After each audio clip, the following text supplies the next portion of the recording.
안녕하세요. 하루 필수 말씀 충전 하필 큐티 조정환입니다. 오늘 함께 나눌 하나님 말씀은 이사야서 54장 1절에서 17절까지 말씀입니다. 네, 우리는 어제 이 위대한 예언의 말씀의 완성을 살펴봤습니다. 이제 그 완성된 예언에 따라서 회복된 이스라엘을 향한 하나님의 놀라운 사랑의 고백, 그 사랑의 고백 앞으로 반응해야 할 이스라엘을 우리가 이제 한번 살펴보도록 하겠습니다. 임신하지 못하고 아기를 낳지 못하는 너는 노래하여라. 해산의 고통을 겪어본 적이 없는 너는 환호성을 울리며 소리를 높여라. 아이를 못 낳아 버림받은 여인이 남편과 함께 사는 여인보다 더 많은 자녀를 볼 것이다. 주님께서 하신 말씀이다.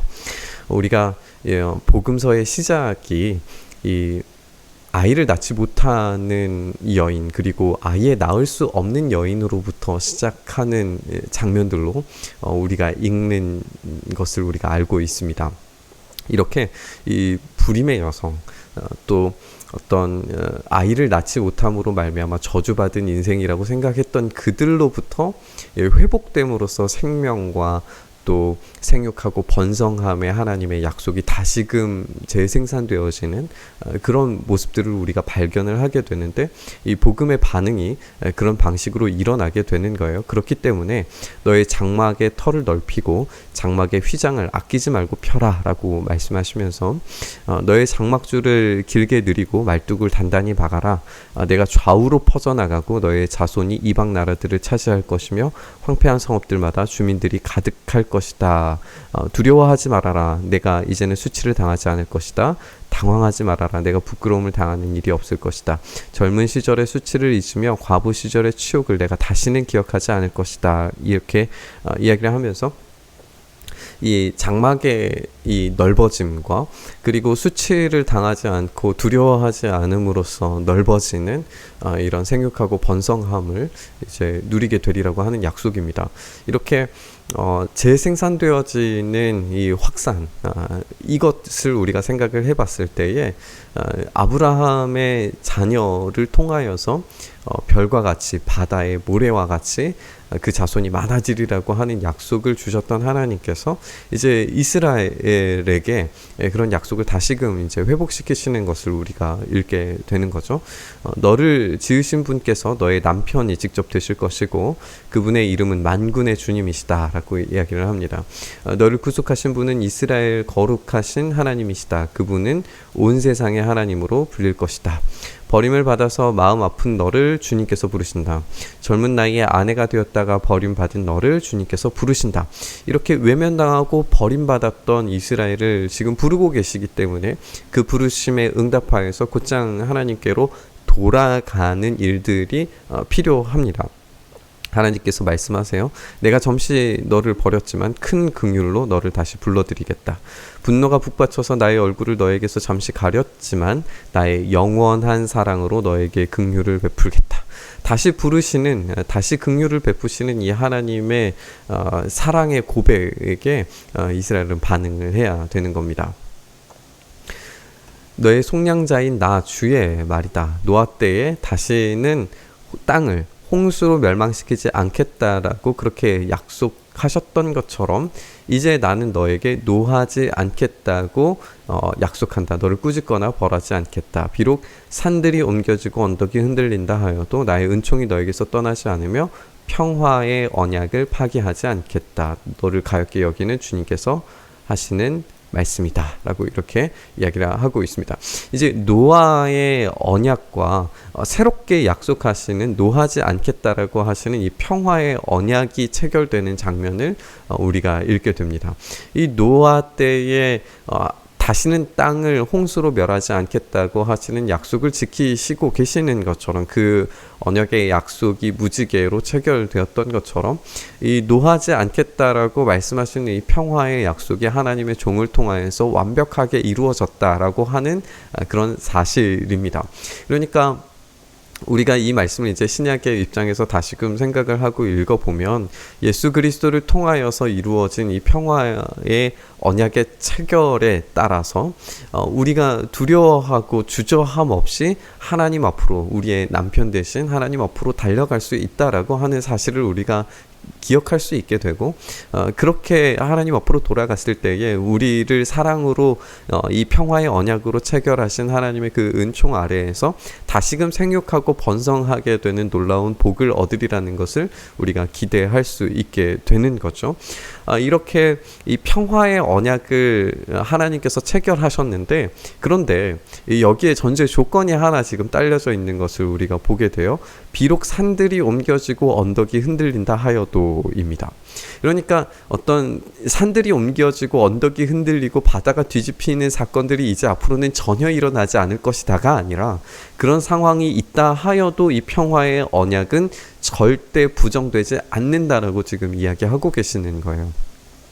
이 이야기를 조금 더 이제 11절에서부터 다시 한번 다루게 되니까 한번 살펴보겠습니다. 너 고난을 당하고 광풍에 시달려도 위로를 받지 못한 예루살렘아, 이제 내가 홍옥으로 벽을 쌓고 청옥으로 성벽에 기초를 놓겠다. 홍보석으로 흉벽을 만들고 성류석으로 성문을 만들고 보석으로 성벽 둘레를 꾸미겠다. 나 주가 너의 모든 아이를 제자로 삼아 기르겠고 너희의 아이들은 번영과 평화를 누릴 것이다. 내가 공의의 터 위에 굳게 설 것이며 억압이 너에게서 멀어질 것이니 너에게서는 두려움이 사라지고 공포 또한 사라져 너에게 접근하지 못할 것이다. 이 말씀 한번 잘 생각해 보면 지금 새로운 예루살렘이 등장하고 있는 것을 우리가 보게 됩니다. 이 새 예루살렘의 이 모습들을 가만히 살펴보면 지금 홍옥으로 벽이 쌓여짐, 청옥으로 성벽의 기초가 놓여지고 홍보석과 성류석, 이 보석으로 성벽의 둘레를 꾸미게 되는 이런 예루살렘이 언제 등장하는지, 어디에서 등장하는지 우리가 생각해 봐야 됩니다. 이것을 우리는 요한계시록을 통해서 알고 있어요. 이 새 예루살렘이 어디에서 등장하는지 우리는 계시록에서 발견을 하는데, 이 계시록에서 등장하는 이 새 예루살렘이 지칭하고 있는 것이 무엇이냐, 최종적으로 새 예루살렘이 우리에게 보여주고자 하는 것이 무엇이냐라고 생각했을 때에 그 성전이 곧 예수 그리스도시라는 것을 우리는 신약 성경을 통해서 밝히 알게 됩니다. 그러니까 지금 여기에서 고난을 당하는, 산들이 옮겨지고 언덕이 흔들린다 하여도 예수 안에 있을 때에 그 완전한 안전과 평화의 언약이 확실하게 보장된다는 사실을 우리가 놓치지 않을 수 있게 된다는 사실이에요. 너를 공격하는 자들이 반드시 있겠지만, 그러니까 여기 산들이 옮겨지고 언덕이 흔들린다 하여도 그리고 공격하는 자들이 반드시 있는 그런 고난과 아픔 가운데에 놓여지게 되겠지만, 그것은 내가 허락한 것이 아니다. 너를 공격하는 자는 누구든지 패할 것이다. 궁극적인 승리를 하나님께서 반드시 보장하시겠다라고 하는 약속입니다. 나는 대장장이를 창조하였고 그는 숯불을 피워서 자기가 쓸 연장을 만든다. 군인도 내가 창조하였다. 그는 무기를 가지고 사람들을 죽인다. 그러나 어떤 무기도 너를 상하게 하지 못하고 너에게 맞서서 송사하려고 일어나 혀를 놀리는 자를 내가 모두 논박할 것이다. 나의 종들을 내가 이렇게 막아주고 그들이 승리를 차지하도록 하겠다. 주님께서 하신 말씀이다 라고 이렇게 이 평화의 언약이 지금 체결되는 장면을 우리가 보게 됩니다. 우리가 오늘 이 말씀을 이제 신약과 함께 연결을 시켜서 생각하지 않을래야 않을 수가 없다는 것을 알게 되죠.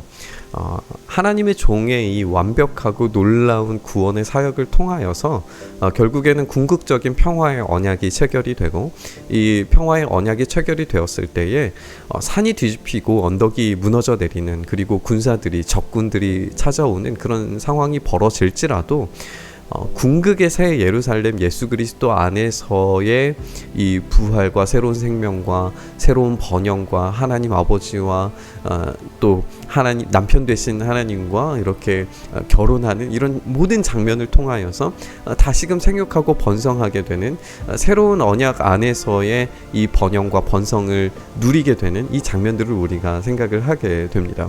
이것이 이제 신약의 많은 이 고난 가운데에서 인내해야 될 이야기들과 반드시 최종적인 승리를 얻게 되리라라고 하는 이 예수님의 약속과 함께 더불어 우리가 생각을 해본다면 이 궁극적인 언약이 예수 그리스도 안에서 이루어지기 때문에 우리가 예수 안에 피할 때에 완전한 보호와 안전을, 예수 안에 피할 때에 우리의 생육하고 번성함을, 그리고 예수 안에 온전히 피했을 때에 우리에게 새로운 사명이 주어진다는 사실을 우리가 생각을 하게 됩니다.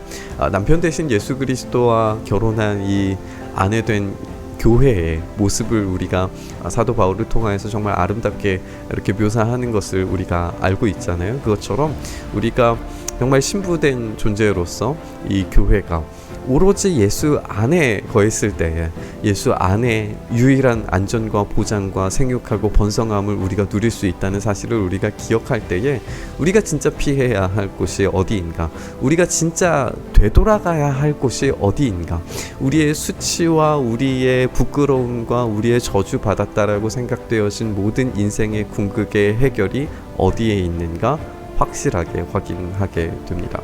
오늘 이 말씀 함께 묵상하면서 예수님께 온전히 피하여서 참된 보호와 안전을 생육하고 번성함을 그 가운데서 누리는 새로운 사명을 우리가 누릴 수 있게 해달라고, 우리의 모든 부끄러움과 아픔을 해결하시는 우리 주님께 우리 그렇게 되돌아갈 수 있기를 간절히 소망하면서 이 말씀 앞으로 나아갔으면 좋겠습니다.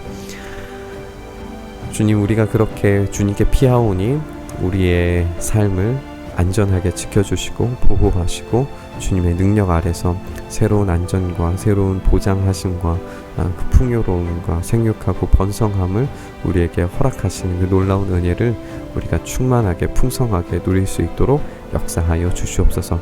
그렇게 우리의 삶 가운데 일하시고 인도하시며 주의 놀라운 능력을 부어주시기를 간절히 소망하며 우리 주님 예수 그리스도의 이름으로 기도드리옵나이다. 아멘.